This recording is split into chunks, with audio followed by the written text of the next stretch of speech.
What's up, guys? This is Brent with Western Equipment, and if you have a larger John Deere tractor, it is a good chance you have seen these buttons on the rear fender of your tractor. And yes, one is going to be for your PTO and one is going to be for your three-point arms. But let's jump in on the correct way to use these, how to engage them, and how to disengage them properly so that we are ready to go when we hit the field. Now, of course, to use both these features, we are going to have to turn the tractor on. So first thing we're going to do is the in the cab stuff, and I'm going to start here with our PTO engagement. All right, so once we're in the machine, we can go ahead and turn it on. Now, once you turn your machine on, of course, everything should be in park. You should be in neutral. Everything should be good to go. But if you're not, make sure that you are in neutral up on your power reverser, and make sure you are in park over here on your gear shifter. Now, next thing that you're going to want to do is reach over here to your right. You're going to see a yellow button over here that has the PTO symbol with a little black dot below it. What you're going to do is you're going to push that and make sure that light comes on. Now, once you've done that, the light has come on and you have that engaged. The next thing that we want to do is actuate our PTO. So how we're going to do that is by pushing down on the PTO switch and pushing it forward. Now, once you do that, as you can hear, we now have that audible warning letting us know that something's going on. You're also going to have your flashers flashing on the outside, and you'll also see them down on your dash. Now, as of right now, we are outside the tractor. We have not touched the button. We've actuated the PTO. We've touched the PTO engagement button, and you can see that our PTO shaft is not spinning. So now what we have to do to turn that PTO on is push this button and hold it down for at least 4 seconds. Now, once we have that on, if we want to turn that off, we're just going to push this button again. That is going to go ahead and turn the PTO shaft off. Now, this is going to be great for if you're running those type of implements, say maybe such things as a wood chipper, or maybe you're running a feed mixer and you're having to get out of the tractor, but you need this rear implement hooked up and running so you can maybe dump material in, put that wood through, whatever those things are. But there's also a neat feature with this that could help you whenever you're hooking up your equipment, because if you push this button and hold it for less than 4 seconds. So if we just push this, hold it just for a second, that PTO will spin just a little bit, but then it'll stop. Push it again, let go, and it'll stop. So if you're having a hard time getting that PTO shaft lined up with the shaft that's on your piece of machinery, you may not be able to twist either one. This is a nice feature to have. Be able to come back here and just bump this button, have it turn that PTO shaft a little bit, and then try again to go on with your implement. Now, once you're done with that, you're ready to turn this feature off. It's very simple. We're just going to go in reverse order. So first thing we need to do is we need to make sure that on the outside we have that off at the rear.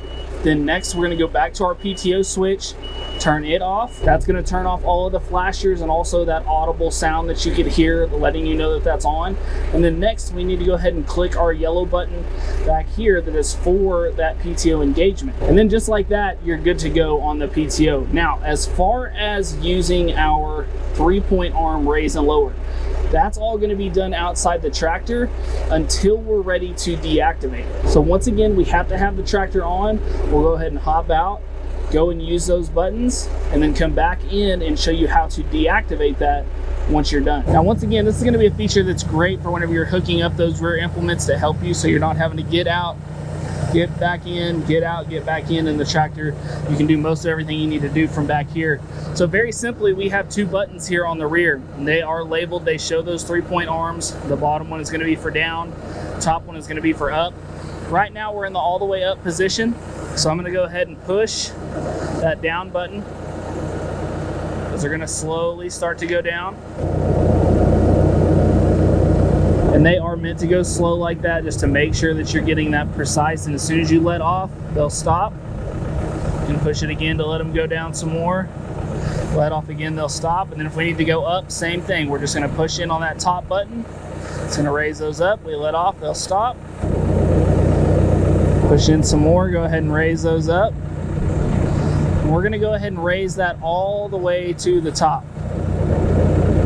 Now, normally whenever we're hooking up equipment, obviously we're going to have this down. So if we had this in the down position, wherever it's at, we just need to kind of have a good idea of where those arms are at for whenever we get back in the tractor so that we can deactivate this mechanism back here. So once you're done using your 3-point raise and lower at the rear, to make sure and deactivate that, we're going to go over here to our position switch, which is going to be this mechanism right here. Now, what we're going to want to do is make sure that we have this lever in about the range of where we have our 3-point at.